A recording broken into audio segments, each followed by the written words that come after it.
Hello everyone and welcome back to WolfQuest 2.7.2, and we are finally back with the Starry Skies pack leader Kuma as he and his beautiful mate Willow continue on with their second litter. So, oh my goodness, it's been so long. Willow, it's so good to see you again. Oh my gosh, I can't believe how amazingly long it has been since we have seen her, because we spent all of that time with our wonderful Clover's side story. Clover and Cliff, they were just amazing. Don't you guys just love that?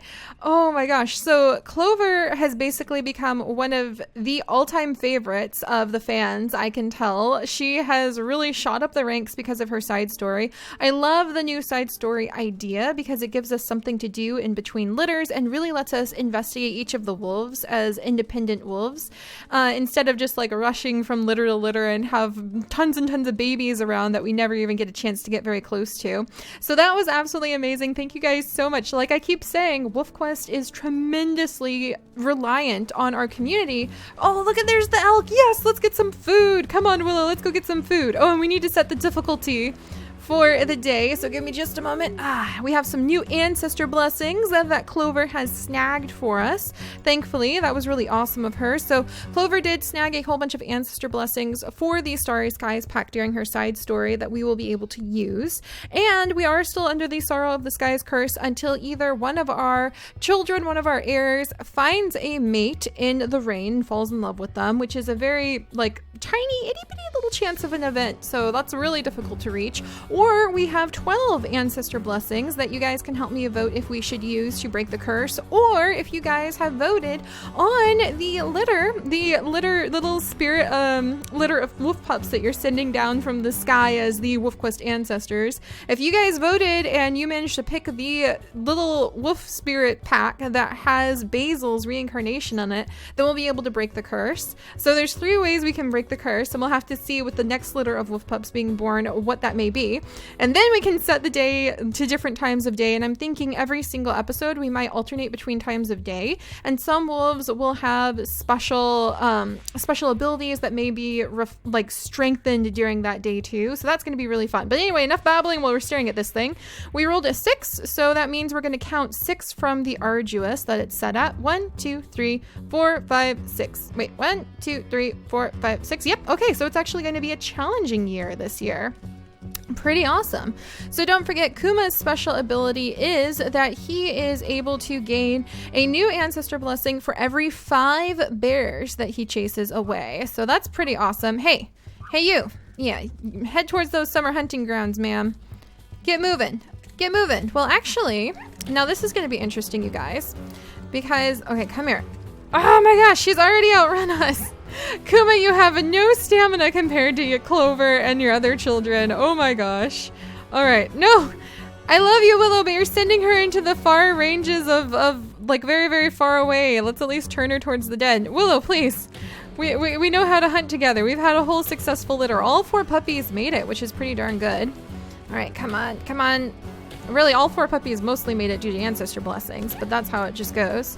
But actually, you guys, I have rolled for the challenge that Kuma and Willow and Spirit, who is probably already up organizing rocks at the den as we speak, are going to face, and this year it's going to be a very difficult one. So the challenge for this litter is going to be cleaning up all of the carcasses and leaving nothing behind to attract scavengers before we leave the den. So that means no carcasses lovingly waiting for us over at the summer hunting grounds. So even if we chased an elk over to the summer hunting grounds this time, we can only, we would have to eat the entire carcass before we could leave the den. So in other words, we can't have our little reliant stash of elk. We have to hunt while we are leaving the den and headed to the summer hunting grounds. There can't be any leftover elk. For the challenge for this litter, there cannot be any leftover elk when we leave the summer hunting grounds. They all have to be cleaned up completely. All of the carcasses need to be removed so that we don't attract scavengers is the idea, but that's also part of the huge challenge. So we don't get to stock up on our refrigerated elk that we freeze during the winter and rely on when we have our pups after all. Be careful in there, Willow. Kuma once lost a sibling into this creek because of an elk. All right, and we're actually chasing this elk up towards the den. We can chase a whole bunch of elk and rely on them for food. No, Willow, no, take her down. Yeah, Willow, go. Man, Willow is so good at this. But we are able to take down a whole bunch of elk for food to feed the puppies while they're at the den, at least. So we can manage that much. But man, that's really going to be a lot harder. Now that I look at the challenge again, that's going to be really hard. Not only because we'll have to like feed the puppies until they're basically bursting to clean up all of the carcasses laying around everywhere, but also because that means we'll have to hunt while we have the puppies with us. Oh, but that does remind me. In fact, give me just a second, you guys. I need to pull something up really quick. Oh, dear. Ha! Sorry about that. That reminded me. We had some amazing suggestions in the last episode. Let's see. Let's hunt a couple more towards... Yeah, let's hunt this week one towards our den. Because I guess there's no point in heading them towards the summer hunting ground since we can't rely on them. But in the spirit of the community always offering up suggestions for challenges in ways that we can continue on over 200 episodes of WolfQuest and several generations now and making things interesting, there was a great suggestion from Ashley Romeve left I think about 18 hours ago in real time actually, and she mentioned how in her WolfQuest stories what she usually does for the journey either while the pups are at the den or towards the summer hunting grounds is she will have the pups learn hunting skills from the parents. And the way you do that is you go out and you go hunting, and whatever you hunt down you get various points for. So you get like 2 points for a hare, 5 points for a coyote, 7 points if you chase off a stranger wolf, 9 points if you chase off a grizzly bear while at the den, and so on. And you have to earn at least 20 points before you can take your pups to the summer hunting ground all the way so that they've learned some hunting skills. And I really love that idea. We've kind of done things slightly similar to it before, but I really... Okay, let's take her out. No, down you go. Down you go. Come on. Come on. That's right. But I really love that idea because the one time, I think, who was it? Was it Rain? I can't remember which wolf pup it was, but she was the only surviving wolf pup. And we actually ended up like carrying her around and hunting with her and spending some time with her on our way to the summer hunting grounds, and it just felt super awesome. Like, even though there were still so many dangers around, we were teaching that wolf pup how to survive in the wild by hunting while we had her with us, when normally we had just made the dash from the den to the summer hunting grounds. So it makes it more difficult, but it also in a sideways way makes it a little bit more realistic to show the pups what it's like to have to hunt and to show the pups what it's like to take on the world. So all right, well, we'll maybe hunt down 1 or 2 more elk really quickly.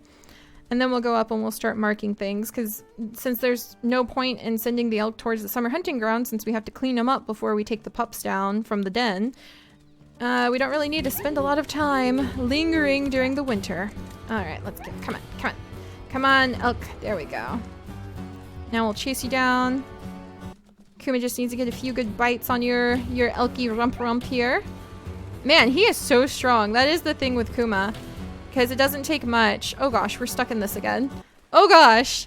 Kuma, get out of there! That's where one of your siblings died once. Alright.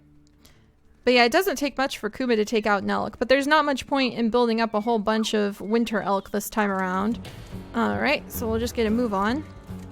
And we may even have the puppies be born. But I really love that idea of teaching the pups hunting skills, and so adding that challenge on top of things, of having to have earned enough points by taking out enough of the predators and enough of the prey. Like chasing off an eagle is worth 6 points. Taking down the bull elk is like worth 13 points. And it would be really interesting if we even made it so that maybe some years you had to earn more points. Like Ashley mentions 20 points, and that's what she normally does. But what if some years you have to have even more points than that because it's a really difficult year, or you really want to train your pups up? Oh my gosh, there's like a carcass over here. Does it have any? Okay. All right, well, it's just a dead elk. All right, don't see anything near it. Let's go see if we can find a bear. Oh, I would love to be able to chase off a bear really quickly. We could get so many points for, well, we could like start working our way up towards Kuma chasing off enough bears, earn another Ancestor Blessing. And let's double check at what he is currently at. 14 grizzlies chased off is what he's listed at. So we've already gotten 2 Ancestor Blessings from the 10 that he chased off. So I guess if we chase off 1 more grizzly, we get another Ancestor Blessing. Sweet. All right, and let's go ahead and keep moving. We'll sniff around here really quickly, and then we'll go ahead and mark the den. Might even have the puppies today, because we do have the vote in for which wolf pup spirits you guys have chosen and sent down from the skies above, from the heavens above, where all of you wolf ancestors lurk, crawling around in the clouds, chasing Lucky Rabbit's feet, meeting with Grandpa Atlas, trying to teach Storm, or whoever it is who keeps almost hitting our puppies with lightning, how to aim better. We do have the vote that you guys have brought in. Where is my den? I'm a little bit lost, and it's a bit embarrassing. We do have the vote that you guys have brought in, and I cannot wait until we break this curse. Where on earth am I? All right, den should be over here, I think. But I can't wait till we break this curse so we can see what the birds look like and what the ambient, like, dragonflies look like. And then, like I mentioned, wolves like Nightlight would definitely benefit because he has special abilities. There's our den. He has special abilities for the night. And, of course, we're choosing this den because it's the family traditional den for the Starry Skies pack. All right, there we go. And we'll start marking our territory a little bit. And for other wolves, like there may be wolf pups that we have in the future who may get a special boost if it's dawn or dusk. But if we rolled for the day and it's like nighttime, because we'll roll pretty much every episode once we break this curse and change the times of day. And I think that would be really fun because it would definitely feel like more time is passing for our wolves. So that would be a really good thing. All right, but we're going to go ahead and kind of mark up some of this territory. But yeah, so hunting skills. The hunting skills for our wolf pups is what is going to be coming up. And I really love that idea. The challenge for this litter is not leaving behind any of those carcasses. Oh my gosh, there's a lot of carcasses already. So not leaving behind any of these carcasses before we leave the den. So we don't attract predators. We have to eat them completely and get rid of them. Feed them to our pups. And then when we set out from the summer hunting ground, we'll have to do some fresh hunting in order to have enough food to survive. So I really hope we roll a pretty easy year, because otherwise this is going to get quite interesting. And then don't forget, we are under the Sorrow of the Skies curse. It must remain night until those conditions I mentioned earlier are met. And I think that should do it. Good, good, good. All right. Oh, thank you, Willow. She's helping to pee a little bit too. But all right, I'm going to give it one more day of you guys having the opportunity to vote, actually, before we have our wolf pups. Because if you guys vote correctly, you can break the curse now if the litter you vote on has basil. There's one litter where there's going to be a very weak wolf pup born, or like a curse, an extra challenge layered on top of them. So like one unlucky litter, one litter where we have a wolf quest ancestor who could be reborn, one litter where basil could be reborn, so technically two litters where an ancestor could be reborn, and then one litter where it's just totally new spirits. They might have a special perk like Nightlight and Usagi had, and they'll be completely fresh and out of the skies, out of the stars, ready to take on life and have their first shot at being little wolf pups out in the world. So go ahead and vote, you guys. I'm going to give it one more day because I would love if we could break the curse, and I'm going to see if you guys vote on basil's litter, and if not, that's okay, because we'll still have some awesome wolf pups as long as it's not the litter that ends up having that extra like curse attached to it. And I will see you guys next time. Bye bye.